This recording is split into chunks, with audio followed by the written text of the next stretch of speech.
Hannibal of Carthage was one of the most famous leaders in ancient history. People all over the world still talk about his bravery, his clever ideas, and one incredible journey that amazed even his enemies. If you like stories about adventure, courage, and big challenges, Hannibal's story is one you'll want to hear. Hannibal was born in 247 BCE in Carthage, a powerful city on the coast of North Africa. Carthage was wealthy and important because it traded goods across the Mediterranean Sea. At that time, Rome was also growing stronger, and the two powers often argued over land and control. Hannibal grew up during these tense times. His father, Hannibal Barca, was a famous general, and Hannibal looked up to him. When Hannibal was young, his father took him to Spain, where Carthage controlled several cities. According to ancient stories, Hannibal promised that he would always stand against Rome. Whether this story happened exactly as told, we don't know for sure, but it shows how deeply Hannibal cared about protecting Carthage. Hannibal grew up learning about strategy, leadership, and how to guide an army. By the time he was in his 20s, Hannibal was already a skilled soldier and leader. After his father and older brother passed away, Hannibal became commander of the Carthaginian forces in Spain. He quickly earned the respect of his soldiers. He was brave, smart, and willing to do hard things. His goal was to defend Carthage and stop Rome from becoming too powerful. Hannibal's most famous achievement came during the Second Punic War. Instead of fighting Rome from across the sea, he decided to do something no major army had ever done before: cross the Alps, the giant freezing mountains between Spain and Italy, with thousands of soldiers, horses, and even war elephants. Elephants were used in battle in North Africa, but bringing them into snowy mountains was almost unthinkable. The journey was extremely difficult. The mountains were steep, icy, and full of dangers.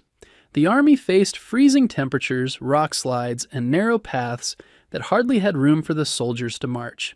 Many men and animals didn't make it across, but Hannibal kept going.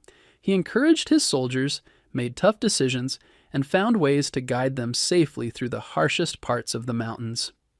After many tough weeks, Hannibal and his army finally reached the other side, weak, tired, but alive. The people of Italy were shocked. No one expected a Carthaginian army to appear from the mountains. Hannibal's bravery and determination surprised the Romans and made him famous around the world. Over the next several years, Hannibal and his army moved through Italy. He won several battles by using smart strategies instead of simply relying on strength. Hannibal was a master of planning and often predicted what his opponents would do before they even did it. Even though Hannibal was a brilliant leader, he faced many problems. He was far from home and did not always get the supplies he needed. He tried to get help from other groups in Italy that were unhappy with Rome, but most were too afraid to join him. Rome also refused to give up. The Romans kept raising new armies and avoided fighting Hannibal directly unless they had a strong advantage. Back in Carthage, leaders were arguing about what to do. Some wanted to send more support to Hannibal, while others focused on defending Carthage itself. Because they could not decide, Hannibal often had to continue the campaign alone. After many years, Rome attacked Carthage, forcing Hannibal to return home. The final major battle between Rome and Carthage took place near a place called Zama in North Africa in 202 BCE. Hannibal fought bravely, but the Romans had become stronger and more prepared. Carthage lost the battle and later had to agree to harsh terms from Rome. Even though Carthage was defeated, Hannibal was still respected by many as one of the greatest military leaders in history. After the war, Hannibal didn't give up.